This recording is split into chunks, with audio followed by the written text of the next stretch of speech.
जय श्री राम। सत्य सनातन की जय। सभी श्रोताओं को प्रणाम। चौपाई 357।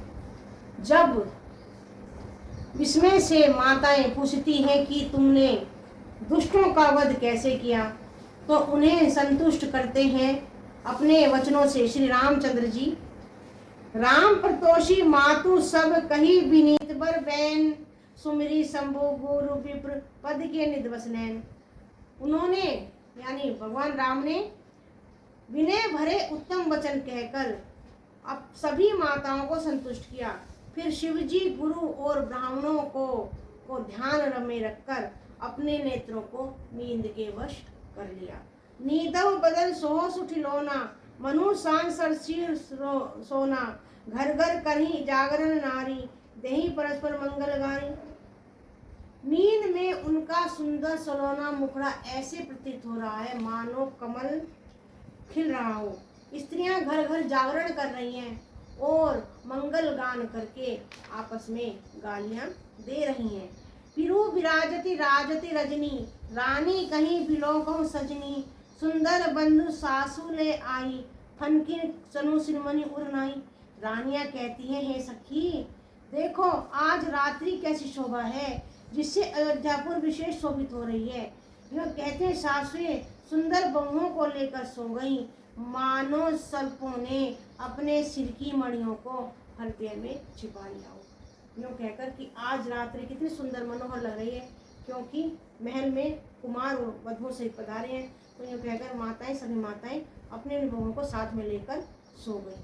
प्रात पुनीत काल प्रभु जागे, अरुण चूड़ पर बोलन लागे, बंदी मांगने गुणगान गाए, पूजन द्वार जोहारन आए। प्रातः काल पवित्र ब्रह्म मुहूर्त में प्रभु जागे, मुर्गे सुंदर बोलने लगे, भाट और मागधों ने गुणों का गान किया तथा नगर के लोग द्वार पर जोहार करने को आए।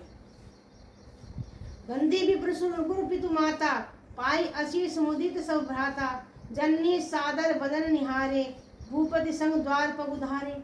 ब्राह्मणों देवताओं गुरु पिता और माताओं की वंदना करके आशीर्वाद पाकर सब भाई प्रसन्न हुए। माताओं ने आदर के साथ उनके मुखों को देखा, फिर वे राजा के साथ दरवाजे पर पधारे। बोल सियावर रामचंद्र की जय।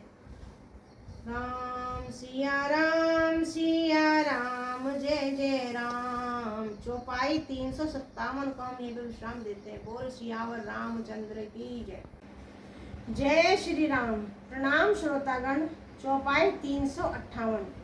प्रातः उठकर चारों भाई कीनी सोच सब सहज सुचि, सहित पुनित नहाई, प्रात क्रिया करी तात पही, आए चारों भाई। फिर चारों भाइयों ने उठकर शौच आदि से निवृत्त होकर सरयू नदी में जाकर स्नान किया और संध्या वंदना करके अपने पिता दशरथ जी के पास आए। भूप बिलो की लिए उरलाई, बैठे हर्ष रजायसु पाई, देखी राम सब सभा जुड़ानी, लोचन लाभ अवधि अनुमानी। राजा ने देखते ही उन्हें हृदय से लगा लिया। तदंतर वे आज्ञा पाकर हर्षित होकर बैठ गए।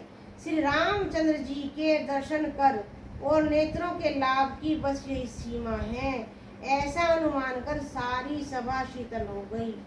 यानी सभा में जब रामचंद्र जी आकर बैठे तो उनको देखकर सभी के नेत्र जो सभा में उपस्थित थे सभी के नेत्र शीतल हो गए।